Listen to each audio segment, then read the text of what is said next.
I'm Colleen Condon. Welcome to Porch Chats.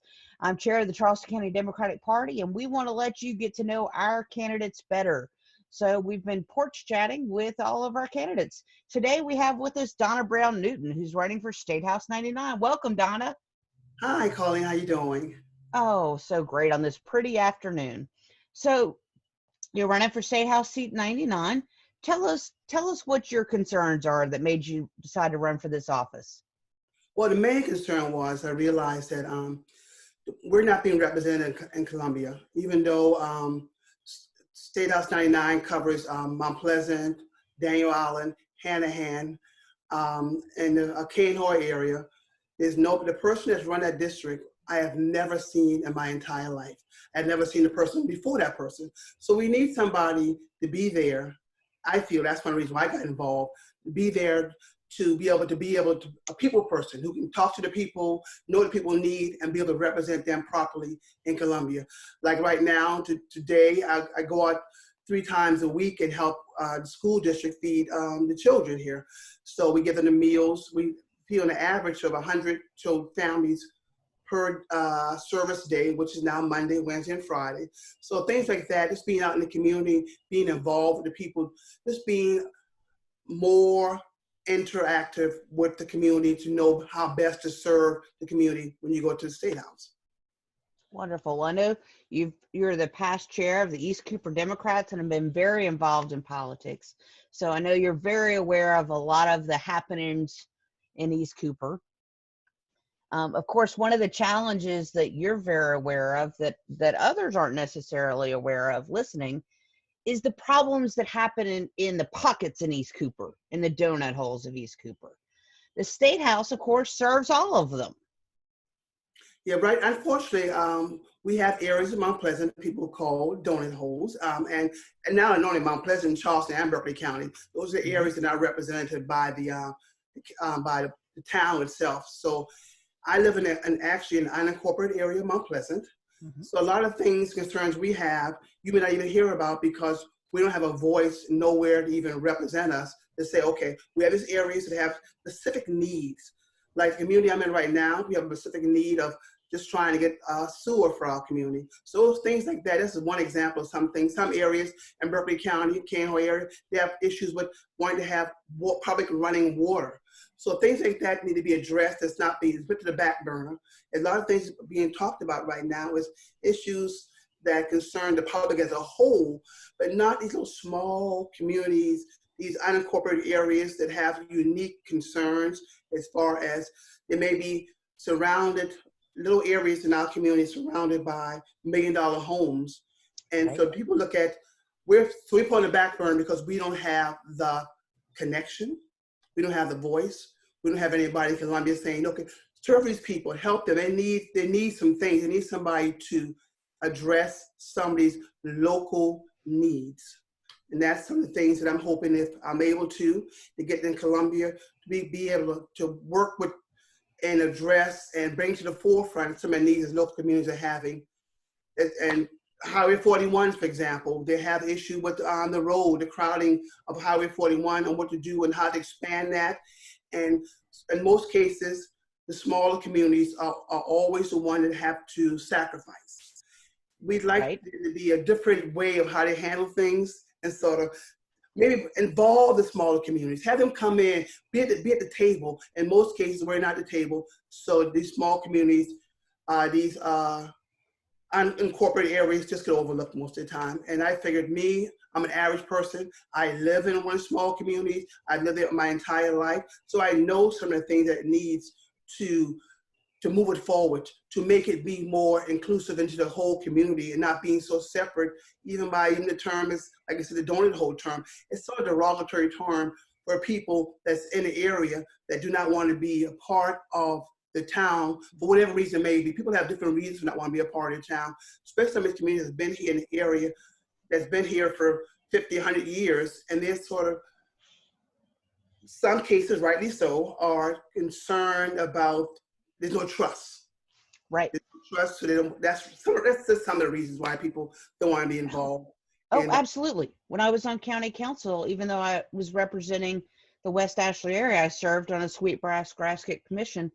the TIF or commission to try to figure out how can the county effectively serve East Cooper areas that are not part of Mount Pleasant.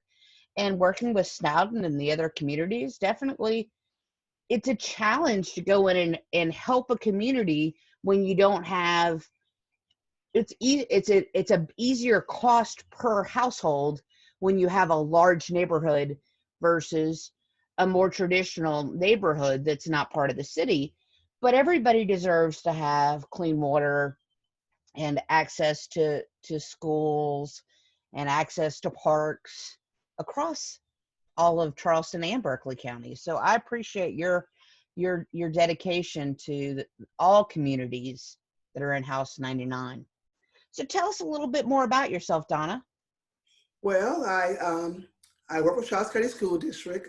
I've been employed now for over 25 years. I have 4 adult children, 7 grandchildren. So I'm a mother, I'm a grandmother. I've been active in the community for my entire life. Actually, my activism started a long time ago when I was 14 years old. As a matter of fact, I protested in my first rally and happened so for it to be it was a nurses' strike. They were fighting for equal pay, and right now, you know what? They're still fighting equal pay. They're still the people Right. at the front line doing all the work. The nurses, the teachers, the custodians, the police officers, the firefighters. They're still not getting paid for the work they do, the sacrifice they make. Like I said, people running out the building, they're running in. Like right now, with this coronavirus issue that's going on, this pandemic, the hospital nurses, the doctors, they're the ones, post office workers, truck drivers, the frontline workers that work in the grocery stores, they're not being equally compensated for the work that they're doing. I more or less even appreciated the fact that they're the ones that are running the economy right now, because the grocery store workers are usually the people that are making less money. They're working now. In the hospitals, we have the doctors, but they're not being properly equipped to do the job that they're doing. And also the post office, the mail comes every day, and they're out on the front line every day doing what needs to be done to make the economy run. Oh, I absolutely agree with you. We've certainly faced this situation, and people say we shouldn't. There's the debate, of course, going on right now. Should we be going back to work or not? Should the stay-at-home order be extended? What does it mean with retail opening? But Donna, you're right, and I think thank you for pointing that out. You, of course, are being told to stay at home. I'm making a choice with my business whether my employees can stay home or come back to work, since we are considered essential.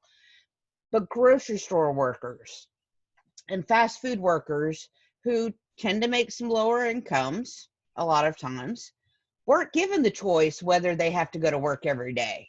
They're going to work right now. And so while I know some Democrats are saying, hold up, we need to be slow, and I'm not saying we should rush back to work, but the reality is there is a burden that's extremely unfair right now, and it's unfairly on people who don't have a choice where they work in a lot of cases. So what are we doing to keep grocery workers safe and fast food workers safe? Why aren't their employers giving each of them a mask to wear and gloves to wear? That concerns me when I go. And it varies from store to store. Some stores, they have masks and glass and gloves and shields. And some stores, there's nothing. So it's incumbent to the people, the employers, to realize the importance of what the employees are doing and want to protect them. And also by protecting them, they're protecting the public also. So there's some things to be in place. I understand that they closed down the schools for the rest of the year. So what's going to happen? What's going to happen to the employees, the teachers, the other staff? What do we have to do now? Do we go back to work, or do we not go back to work? We haven't been told yet what's going to happen as far as employees. They told it to schools that the students not be there, which is good. I'm glad, because especially in areas like in Charleston and Berkeley counties, most of the students ride the bus. So it'd be impossible for them to be separated on the bus. So like I said, I'm torn between stores being opening, yes, some essential places being open, but as for general, just everything open at once, no. We need to have more testing, in my opinion. Like the health professionals say, more testing is better. That way you can understand where the virus is located at. We have people walking around right now that may have the virus, don't even know. So I have not known anybody in my community. We have 350 homes in this Snowden community, and nobody has been tested. Go figure. And unfortunately, I don't see a path forward that I feel like we can all be tested in a month or 6 weeks. Even if we don't test everybody, just test some people, some areas, especially when people go back to work. At least people going to back to work, test them, or even start testing the hospital workers because they're going home. You don't know what they're bringing back home to their families. At least test them. You start with testing the hospital workers, the police officers, the firefighters. Right. Start with them, and that's a big start right there. We haven't even done that yet.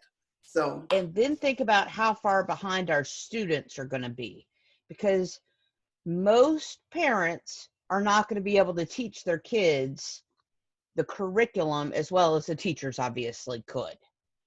Definitely. So our kids are going to be way behind starting in August. That is true. I mean, what do you do? I mean, they offer, fortunately, the school districts across the country is offering students to teach them at home. But like you said, the parent don't know, and how can the parent reinforce what the child even being taught? And some kids are not really self-motivated to do anything. I know I have my grandson, and it's a challenge just for him. He's a senior, and I'm like pushing him every day. Do you do your work? Do you check on your assignments? Right. So you have to constantly be on them. Some parents are still working, and they can't do that. They're so tired, or don't have the infrastructure at home to even teach your child because they don't have a laptop, don't have broadband, don't have anything. So these are things that we need to really be addressing in Columbia. Mere fact that there's some areas that don't even have internet in. We got to start getting this country up and running as far as, at least in the smaller county, Charleston and Berkeley County areas, which is more rural areas, to get them up and running in the broadband area so people can be able to tap into, it seems like for right now, for the next 2 or 3 months, the way they're going to have to be teaching their children.